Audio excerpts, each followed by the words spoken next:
नमस्कार दोस्तों, सभी लोगों का स्वागत है आपके अपने चैनल भारतीय ब्लॉगर पर।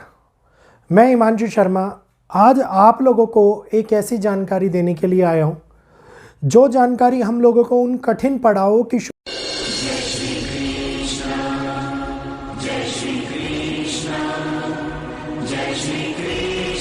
शुरुआत होती हुई भी दिखा रही है और जानकारी पुराने भूतकाल में जो बीती हुई घटनाएं हैं उनको दोबारे से हमारे सामने लेकर के आ रही है।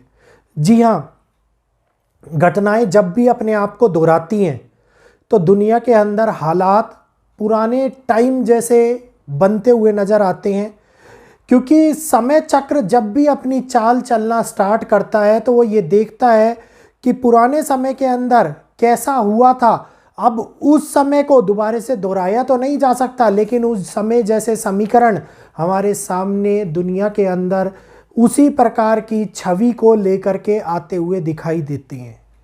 तो अगर वीडियो अच्छा लगे आप लोगों को तो प्लीज़ वीडियो को देखने के बाद में लाइक अवश्य कीजिएगा। वीडियो को ज़्यादा से ज़्यादा प्लेटफॉर्म्स पर शेयर अवश्य कीजिएगा ताकि और लोगों को भी जानकारी मिलती रहे। और अगर आप हमारे भारतीय चैनल पर नए हैं तो प्लीज़ भारतीय ब्लॉगर चैनल को सब्सक्राइब अवश्य कीजिए। प्रथम विश्व युद्ध आप सभी लोगों को पता है, जिसकी शुरुआत भी यूरोप से हुई थी। अगर हम बात करते हैं वर्ल्ड वार टू की, थोड़ा सा और आगे बढ़ गए तो वर्ल्ड वार टू की शुरुआत भी यूरोप से हुई थी।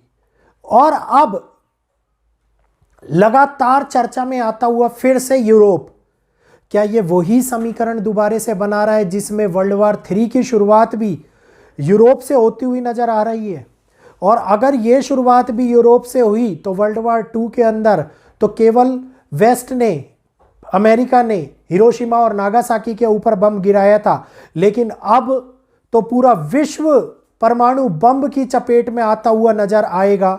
वहीं लगातार होती हुई भविष्यवाणियां, कोई नया नास्ट्रेदमस बन करके आ रहा है तो कोई किसी ग्रंथ से भविष्यवाणियां ला रहा है, कोई व्यक्ति दिव्य शक्ति के माध्यम से भविष्यवाणियां कर रहा है, लेकिन उनका सभी का एक ही बात निकल करके सामने आ रही है कि अब परमाणु बम चलेंगे और दुनिया में विध्वंस होगा और सारी की सारी जनसंख्या और इंसानियत मर जाएगी, कोई नहीं बचेगा, दुनिया खत्म हो जाएगी, दुनिया समाप्त हो जाएगी।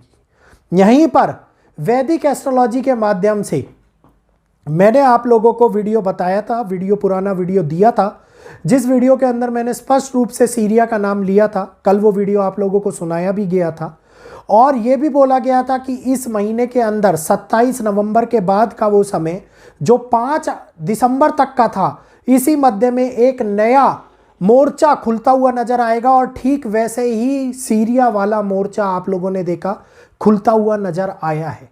लेकिन मैं अभी भी आप लोगों को वैदिक ज्योतिष के माध्यम से एक बात बता रहा हूं कि घबराए नहीं, डरे नहीं।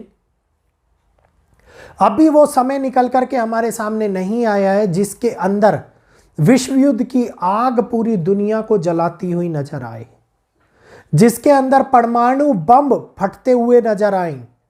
यूक्रेन और हिरोशिमा नागासाकी की अगर तीनों की कुंडलियों की मैं बात करता हूं तो हिरोशिमा और नागासाकी के अंदर जो हालात उत्पन्न हो रहे थे वैसे हालात तो यूक्रेन में दिखाई भी नहीं देते, और विश्व के अंदर भी ऐसे हालात अभी उत्पन्न होते हुए दिखाई नहीं देते हैं। ये वो समय है जिसके अंदर बड़ी ब्लास्टिंग मिसाइलों का प्रयोग होता हुआ नजर आए। ये वो समय है जब बुद्धि के कारक ही बुद्धि को क्षीण करते हुए नजर आए। सूर्य का नक्षत्र परिवर्तन जो 2 दिसंबर को आज के समय में होने वाला है, और सूर्य आप ये देखिए कि बुध जो वक्री हैं और अस्त हो रहे हैं सूर्य के संदर्भ में, और सूर्य का राशि परिवर्तन, नक्षत्र परिवर्तन भी बुध के नक्षत्र में वो जा रहे हैं, उस नक्षत्र में जिसके स्वामी बुध देव हैं। तो इसका मतलब है उच्च पदाधिकारी जिनको सूर्य रिलेट करते हैं, सरकारों को, बड़े लीडर्स को सूर्य रिलेट करते हैं, वहीं बुध कारक होते हैं बुद्धि के, सोच समझ के, चीजों को, अर्थव्यवस्था के, इस समय के ऊपर होने वाली अर्थव्यवस्था की हानि से लेकर के चीजों को ना समझते हुए एक अंतहीन फैसलों की शुरुआत करवा देना हम लोगों को ये दिखा रहा है कि अब वो समय आ रहा है धीरे धीरे जिसकी चपेट में सभी देश आते हुए नजर आएंगे। लेकिन जैसा धर्म युद्ध के बाद में महायुद्ध की शुरुआत के बारे में मैंने आप लोगों को बताया था, तो धर्म युद्ध से जैसे ही महायुद्ध की ये शुरुआत होती हुई नजर आती है, महायुद्ध की ये शुरुआत हम लोगों को जगह जगह के ऊपर प्रोटेस्ट और सिविल वॉर की घटनाएं बढ़ाती हुई नजर आती है। सिविल वॉर, प्रोटेस्ट, आंदोलन, जनता का विद्रोह, अराजकता का माहौल इस समय के ऊपर प्रबल रूप से चेतावनी का कारक बनता हुआ नजर आता है। और इस समय के अंदर देश विदेशों के साथ साथ भारतवासियों का भी सतर्क रहने का ये समय दिखाई दे रहा है, क्योंकि अक्टूबर का ये आखिरी महीना हमारे सामने आगे आने वाले 3 महीनों को निर्धारित कर रहा है, जो 2025 की शुरुआत को लेकर के आ रहे हैं। बहुत सारे ग्रह इस समय के ऊपर ऐसी लंबी चाल चल रही हैं जो डायरेक्टली 29-30 मार्च 2025 के साथ में रिलेट कर रही हैं। 29-30 मार्च से पहले अप्रैल के महीने में एक ऐसा समय निकल के आ रहा है जिसमें से 8 ग्रहों की दृष्टि केतु के ऊपर पड़ रही है। और केतु के बारे में आप सभी लोग जानते हैं, मुझे दोबारा से रिपीट करने की आवश्यकता बिल्कुल भी नहीं है।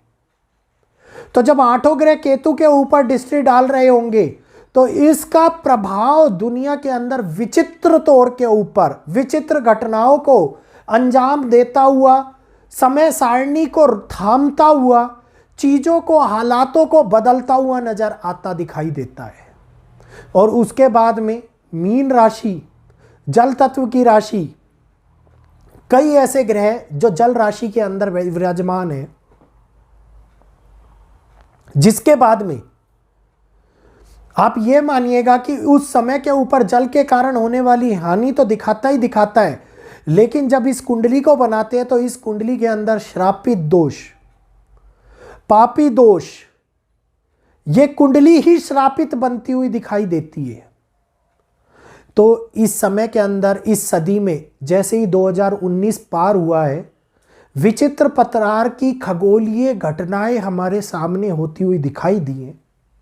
विचित्र प्रकार की घटनाओं ने विचित्र प्रकार की समस्याओं को हमारे सामने लाते हुए दिखाई दिए हैं, जहां पर प्रकृति एक और अपने चरम पर तबाही मचाती हुई नजर आ रही है। यूरोप जैसे देश पूर्ण रूप से पानी की चपेट में डूब रहे हैं। बहुत भयंकर बारिशें ऑस्ट्रेलिया जैसी जगहों के ऊपर हो रही है जो थमने का नाम नहीं ले रही थी। वहीं अब ये दिसंबर के समय के अंदर आता हुआ तूफान जो भारत के साउथ को प्रभावित करता हुआ दिखाई दे रहा है, और खास तौर के ऊपर इस समय के ऊपर विध्वंसक हालातों के बनता हुआ ग्रह योग जो जन्म दे रहा है उन स्थितियों के कि जिनके अंदर घटनाएं बहुत ही विचित्र और विध्वंसक और कई सदी के बाद में उत्पन्न करने वाली दिखाई देती हुई नजर आती है।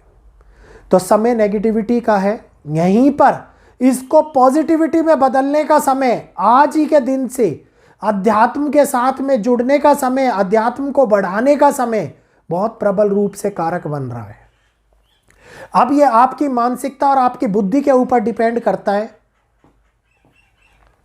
कि आप आने वाले समय को अच्छे पड़ाव में बदलते हैं या फिर आने वाले समय को बुरे पड़ाव में बदलते हैं। सृष्टि चलती आई है, चलती रहेगी। नियति जो लिखी गई है उसको कोई रोक नहीं सकता। तो उम्मीद करूंगा जानकारी आप लोगों को समझ में आई होगी और अच्छी लगी होगी। तो आज के लिए मेरे को आज्ञा दीजिए। जय श्री कृष्णा, जय माता दी।